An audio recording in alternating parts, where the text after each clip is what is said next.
Halo teman-teman semuanya, perkenalkan saya Dr. April dari Puskesmas Jagoan. Hari ini saya akan sedikit menjelaskan mengenai apa itu kanker serviks, bagaimana mencegahnya, dan juga bagaimana mendeteksi secara dini. Penasaran kan kalian semua? Yuk simak presentasi berikut ini. Oke, kita mulai penjelasan tentang kanker serviksnya ya. Nah, harus kita ketahui apa itu kanker serviks. Kanker serviks adalah tumor ganas yang berada dan berasal dari sel di area leher rahim atau yang kita sebut juga dengan serviks dan dapat menyebabkan kematian. Nah, bagi serviks itu di mana? Berikut saya berikan ilustrasi gambar mengenai sistem reproduksi wanita.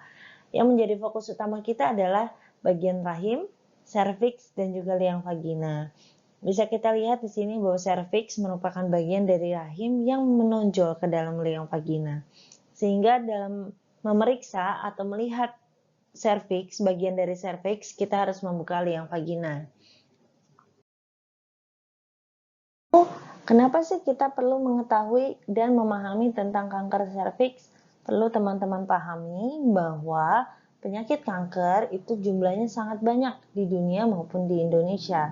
Penyakit kanker itu menempati peringkat keempat penyakit terbanyak di seluruh dunia dan menyebabkan kematian terbanyak juga. Dia menempati peringkat ketiga loh di dunia.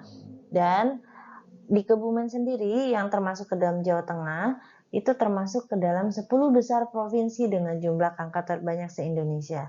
Sehingga teman-teman mengerti dong mengapa kita perlu memahami tentang kanker serviks.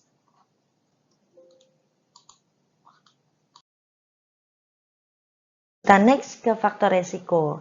Yang pertama itu adalah perokok aktif dan juga perokok pasif. Perokok aktif adalah seseorang yang secara aktif melakukan tindakan merokok. Sedangkan perokok pasif adalah seseorang yang terkena dampak dari orang yang merokok. Misalnya dia terkena asap dari rokok tersebut. Lalu faktor yang kedua adalah faktor genetik. Tentunya apabila pasien tersebut memiliki riwayat kanker atau mempunyai keluarga dengan riwayat kanker maupun riwayat kanker apapun ataupun riwayat kanker serviks akan memiliki resiko yang tinggi terkena kanker serviks juga. Yang ketiga, adanya penurunan sistem imun atau kekebalan tubuh. Biasanya kita kenal juga dengan pasien HIV atau AIDS. Lalu yang lain adalah hubungan seksual dini, yaitu apabila seseorang yang kurang dari 18 tahun sudah melakukan hubungan seksual. Selanjutnya ada pasangan seksual multiple, infeksi menular seksual yang berulang, penggunaan kontrasepsi hormonal seperti pil, KB implan, ataupun KB suntik, dan juga obesitas. Tetapi semua faktor resiko yang saya sebut di atas itu biasanya dipicu dengan infeksi human papilloma virus atau yang kita sebut juga dengan HPV yang secara persisten atau terus-menerus. Karena 99% pasien dengan kanker serviks biasanya ditemukan HPV yang onkogenik atau yang dapat memicu kanker. Kanker serviks yaitu berupa menstruasi yang abnormal, bisa volumenya yang bertambah ataupun semakin panjang. Yang kedua adalah perdarahan pervaginam di luar siklus, jadi di luar siklus menstruasi yang seharusnya terdapat bercak perdarahan, termasuk juga perdarahan saat bersenggama atau saat melakukan hubungan seksual. Yang ketiga, adanya keputihan atau cairan kekuningan yang menetap. Yang keempat adalah nyeri panggul, nyeri punggung, ataupun nyeri tungkai. Dan yang kelima adalah penurunan berat badan, adanya rasa lemah, letih, dan juga lesu. Setelah kita mengetahui tentang kanker serviks, sekarang kita harus tahu cara mencegahnya. Yang pertama itu adalah vaksinasi HPV. Vaksinasi HPV bertujuan untuk menurunkan resiko terjadinya infeksi HPV, tetapi tidak bisa mencegah seseorang wanita dari infeksi HPV. Nah, kapan sih kita lakukan vaksinasi HPV ini? Yang pertama itu sebelum wanitanya aktif secara seksual.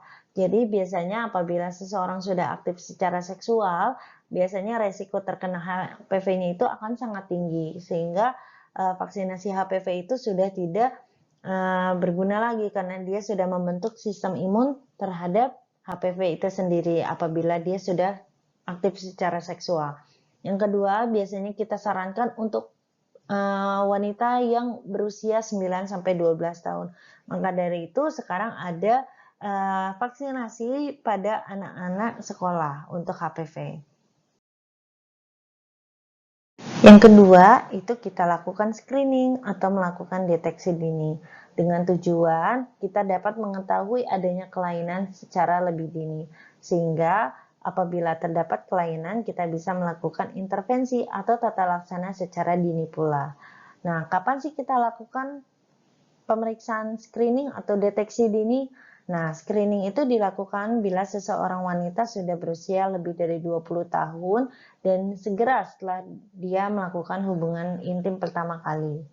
Nah, bisa intervalnya 3-5 tahun, kecuali apabila adanya kelainan pada saat pemeriksaan, maka pemeriksaan disarankan dilakukan setahun sekali. Lalu jenis pemeriksaan apa aja sih yang bisa kita lakukan? Pada umumnya ada 3 pemeriksaan. Yang pertama itu adalah tes IVA atau yang kita sebut juga dengan tes inspeksi visual dengan asam asetat.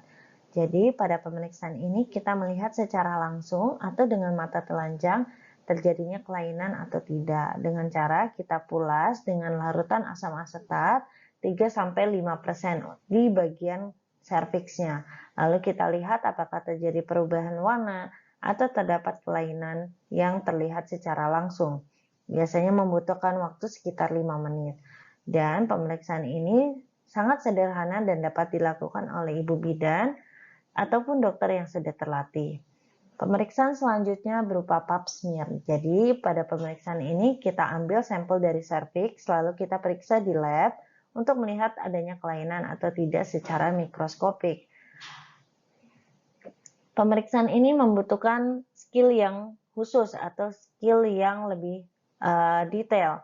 Jadi pemeriksaannya itu biasanya membutuhkan waktu lebih lama, biasanya sekitar 1 hari. Pemeriksaan lain lagi yang lebih canggih itu adalah pemeriksaan DNA HPV. Nah, pemeriksaan ini akan mendeteksi secara dini sebelum muncul perubahan secara kasat mata. Jadi dia melihat materi genetik atau materi DNA yang ada dari HPV yang mempunyai resiko kanker yang tinggi atau yang kita sebut juga dengan onkogenik. Nah, untuk teman-teman yang penasaran atau yang pengen tahu bagaimana sih pemeriksaan dini kanker serviks di puskesmas, berikut adalah algoritma pemeriksaan yang akan teman-teman lakukan apabila mau memeriksakan dini kanker serviks di puskesmas. Disimak ya. Oke, setelah tadi tahu mengenai beberapa jenis dari pemeriksaan dini yang bisa kita lakukan untuk memeriksakan kanker serviks, kita akan mendalami salah satu pemeriksaan yaitu tes inspeksi visual dengan asam asetat atau yang kita sebut juga dengan IVA test. Oke, untuk yang penasaran pemeriksaan IVA itu bagaimana sih? Nah, karena pemeriksaan serviks atau pemeriksaan leher rahim itu harus kita lihat secara langsung, maka nanti kita akan membuka bagian liang vagina menggunakan sebuah alat yang kita sebut dengan inspekulo.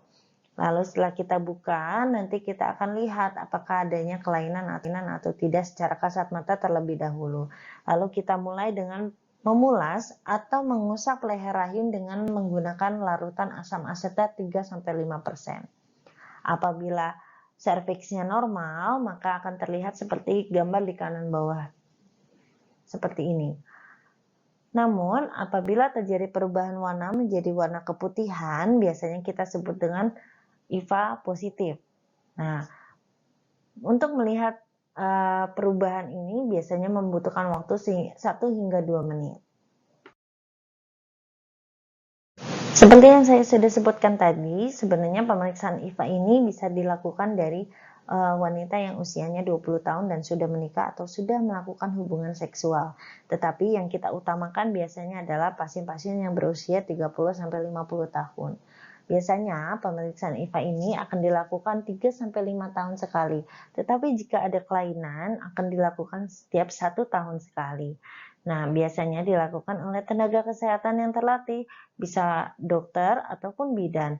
Dan karena tes IVA ini sangat sederhana dan dapat dilakukan dengan cepat, biasanya bisa dilakukan di rumah sakit, di puskesmas, ataupun IVA mobile yang diadakan di tiap-tiap desa. Oke, jadi kalau ini adalah gambaran hasil tes IVA yang setelah kita pulas atau kita usap dengan asam asetat, hasilnya negatif. Tidak ada perubahan warna ya. Sedangkan kalau gambar ini adalah gambaran hasil tes IVA yang positif. Jadi kita lihat di sini adanya gambaran keputihan yang sangat luas di bagian serviksnya. Jadi ini hasilnya positif ya. Lalu apa bedanya dengan gambar ini? Jadi ketiga gambar ini adalah hasil tes IVA positif yang sugestif kanker. Kenapa sugestif kanker? Karena jika kita lihat sudah terdapat banyak perdarahan dan pertumbuhan jaringannya itu sudah besar. Jadi lebih mengarahkan ke arah kanker untuk pasien-pasien yang sudah terlihat seperti ini.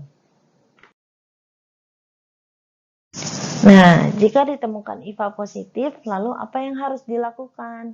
Perlu teman-teman pahami kalau misalnya IVA positif, belum tentu langsung didiagnosis kanker ya. IVA positif itu menandakan adanya protein yang abnormal di dalam sel secara banyak. Lalu, apa yang harus dilakukan jika IVA-nya positif? Ada intervensi yang bisa kita lakukan. Intervensi pertama yang bisa kita lakukan adalah krioterapi.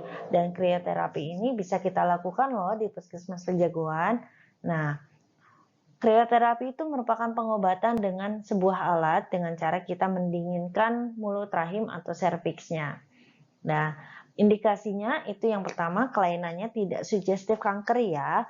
Kalau misalnya kelainannya itu sudah sugestif kanker, biasanya kita akan rujuk ke dokter yang lebih ahli untuk melakukan pemeriksaan yang lebih menyeluruh. Yang kedua, kelainannya itu tidak lebih dari 75% dari luas serviks. Yang ketiga, kelainannya itu tidak menyebar hingga ke kanal vaginalis. Nah, kalau misalnya nanti sudah positif, itu harus kita lakukan kontrol 1 tahun sekali. Kalau negatif bisa kembali kontrolnya itu 3-5 tahun sekali.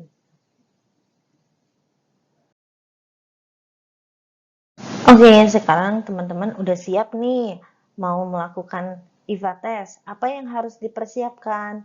Yang pertama adalah pastikan bahwa teman-teman itu udah pernah melakukan hubungan seksual ya, jadi udah pernah melakukan hubungan seks.